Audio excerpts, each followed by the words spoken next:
Spider-Man has always been more than just a superhero to me. He was one of my first gateways into the world of comic book art. And no one made him leap off the page like Todd McFarlane. Yes, his contemporaries laid the groundwork, but Todd's energetic lines, the way he warped and redefined the webbings and posed the body, it was like the pages couldn't contain his movement. In this video, I'll be doing 2 drawings, inspired by my love for Todd McFarlane's amazing Spider-Man artwork. In my own style, I'll attempt to embrace the same energy, using dramatic foreshortening, imposing forms, and dynamic shadows that feel alive. With that said, let's jump right in. I present to you Spider-Man, from sketch to shadows. Welcome and welcome back to the channel. This is Art to the Round Table. My name is Mello, and before I even touched trying to draw the classic suit Spidey, I started here with the black suit, just like McFarlane did in his run.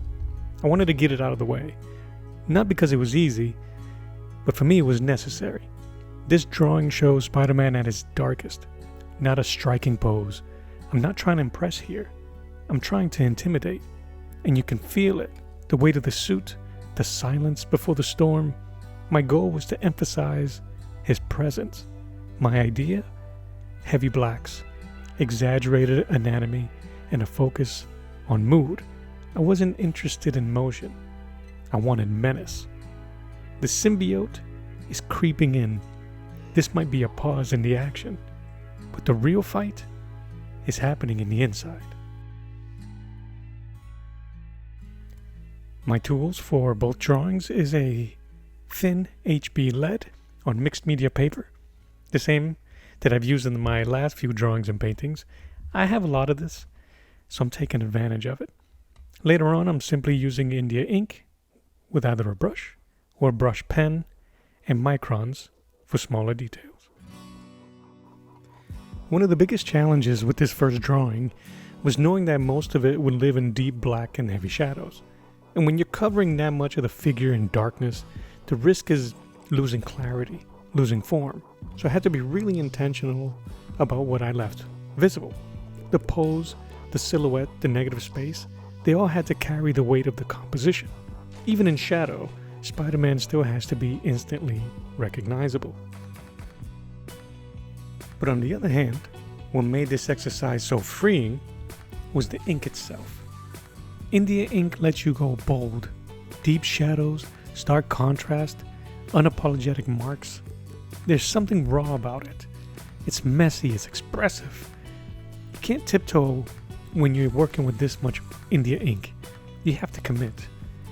But that freedom comes with a challenge, because too much shadow and the details disappear.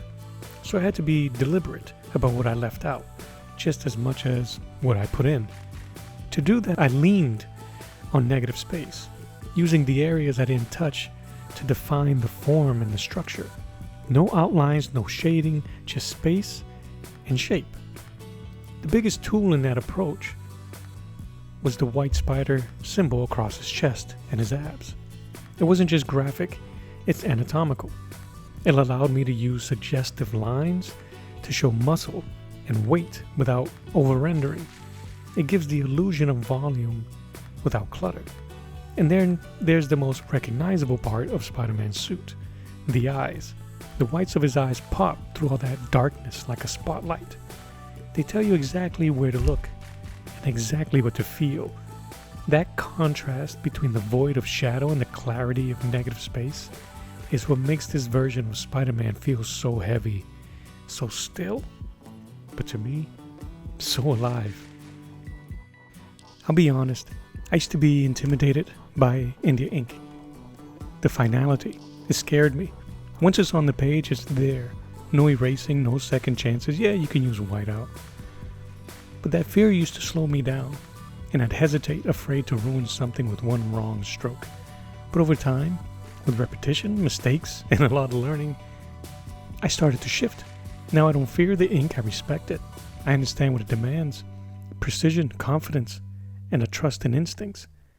I'm pumped to keep practicing, especially when it comes to creating texture atmosphere, and layering effects. So these drawings, they're part of that journey, a snapshot of where I am and a step toward where I'm going. And here he is, black suit Spider-Man. No flash, no flare, just presence. Still powerful, and maybe, just maybe, 1 second away from losing control. But Spider-Man isn't just darkness. He's also energy, wit, and movement. So for my second drawing, I went back to the classic suit. Crouched low, tightly coiled, caught between calm and chaos. Still black and white, still pencil and ink, but a whole different rhythm. This version of Spider-Man is ready to strike. His body is a spring, loaded and waiting. The kind of posture where even the silence feels fast. You can almost hear the one-liner forming, the quip, the web line tightening like his hands are ready. He's not menacing, he's electric.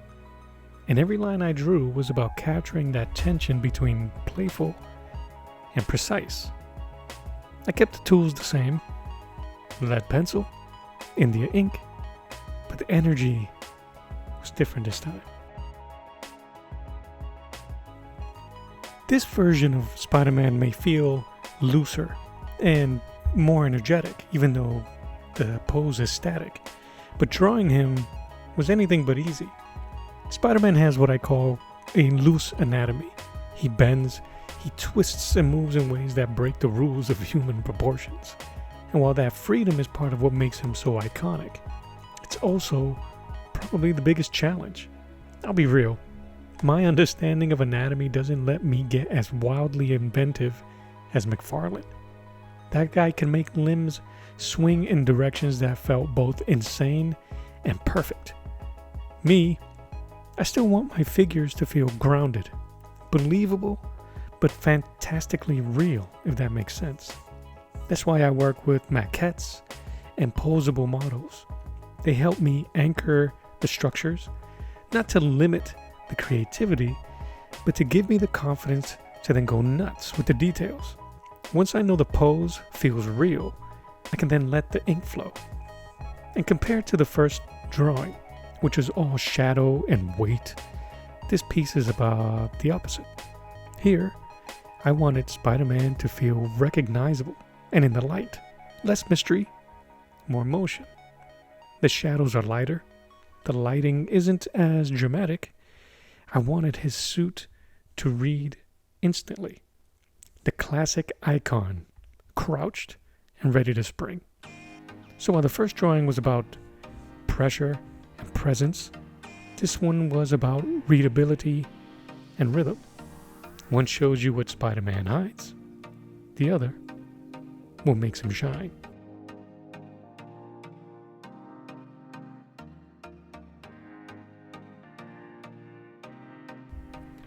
When inking the first image, it was all about mood, dread, and the perception of power.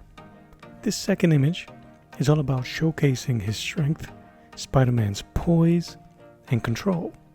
And with less overwhelming shadows, I wanted his musculature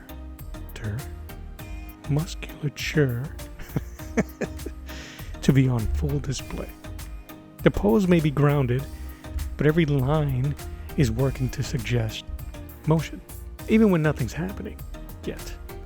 So I focused heavily on line weight, pushing and pulling it to give the illusion of volume and energy, right? Thicker lines where gravity and mass settle, thinner lines where light lifts or stretches. That rhythm helps bring Spider-Man's body to life without needing color.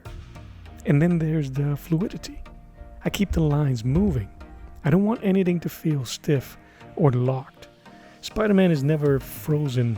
Even in stillness, he's always shifting and balancing. The cross-hatching that I use helped define the muscles in his midsection and his arms. But I use it strategically, not to clutter, but to sculpt. I didn't need to render everything, just enough to tell the story.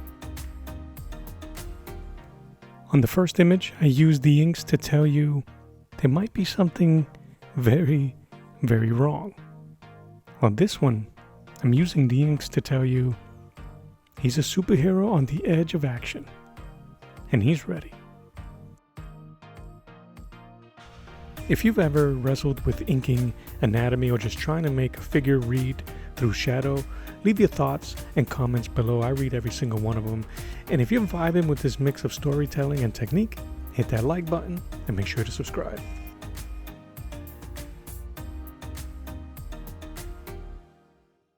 Alright, the figure's fully inked, the anatomy is locked, the shadows are set, and now comes the part that every Spider-Man artist knows all too well.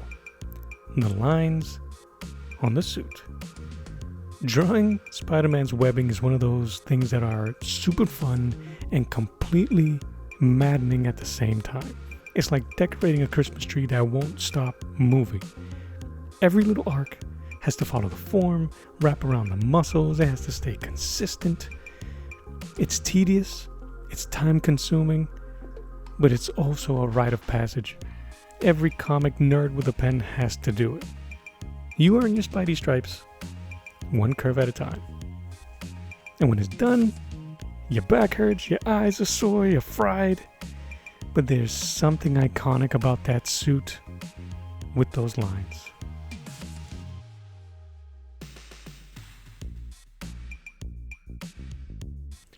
And there he is, my classic suit, Spider-Man, fully inked, done. Seeing both these drawings side by side, it's wild how different they feel. One in shadow and pressure, the other one in precision and motion, even though he's sitting still. Same tools, the same hero, completely different energies. And honestly, these were just flat out fun to make. The webbing, the anatomy challenges, the storytelling. This is the kind of stuff that I live for and I love doing it. Yo, shout out to Uncle Todd McFarlane, not really my uncle, who made it okay to draw Spider-Man like nobody else. His work made the weird feel powerful and the exaggeration feel real. These drawings wouldn't exist without his inspiration. And before I sign off, I want to share a couple of old pieces, throwbacks from when I first started playing with watercolor. One's a portrait of Venom, dripping and unhinged. The other, Spidey punching the absolute life out of the Green Goblin, because sometimes you just gotta let loose. If you're digging this journey through line ink and comic love, hit that like button, subscribe, drop a comment. Let me know which version of Spider-Man sticks with you the most. This series is just heating up also, and I'll see you soon for the final piece. I did a Spider-Man in full color using Hemi markers. Guys, I really appreciate your time. Thank you for being here. This is Art to the Round Table. My name is Mello, and as always, I'll draw you later. Bye-bye. Twip, twip. Twip, twip. Twip, twip. Twip, twip.